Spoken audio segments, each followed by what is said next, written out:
And what was really great about this gathering is that we have the opportunity to build networks, to build consensus, to share with one another, share our wisdoms with one another in our ministry experiences. The diversity kind of brings strength to this gathering because just like the theme, common ground says, we all stand from the on the common ground. Having all this diverse group, strengthen us because everybody is allowed to speak from her own perspective and without judgment, regardless of where you come from and all of that. That gives a lot of strength. It's been a really great time to meet people and to interact with each other and to hear their stories.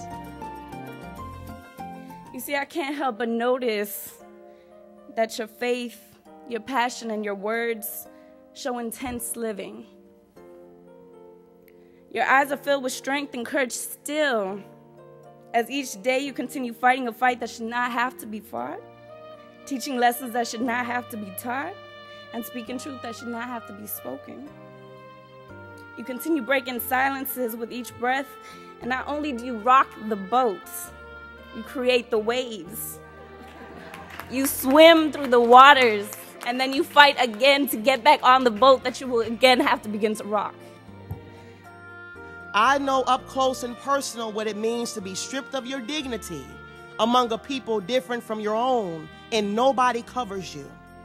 I know what it means to be threatened and told that if I don't conform, my ministry would not be successful. I know what it means to be accused of imposing my culture as a way of slowing me down and shutting me out.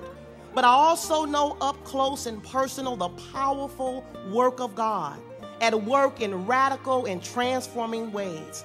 I've witnessed persons confessing their sins of oppression and asking me to pray for them on behalf of them for forgiveness, and I've witnessed the fruit.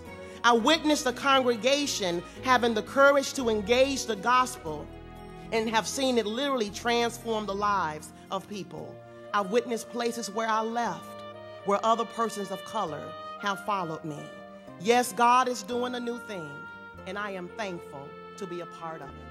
One of the things I've heard throughout my career is, my, you speak English so well. Understanding cultural differences, mastering a language, accustoming to hear accented speech, or getting to know of people are not a final goal for this ministry. I believe the goal and thus the biggest challenge of the cross-cultural ministry is transformation of an old and familiar ministry into a new and more exciting ministry with openness and inclusiveness. What does it mean to share a common ground in ministry? It means to understand that we are in ministry together. We are in ministry together. The stories about being the first Korean seminarian, the first Native American woman DS, the only black woman pastor in the conference, the first Hmong woman to serve that church, or the only Latina bishop. And we celebrate you as God's ordained waymakers and rocky road pavers and Holy Ghost propelled preachers and thrivers and survivors and God-ordained battlers. This has made me want to go back to my conference and bring some of the power, some of the word, some of the ministry that I've heard to the women of my conference and let them know that you're not alone. You are not alone, even though you may feel you are alone. You have people that have gone before you, people that are walking with you, and people that are walking behind you.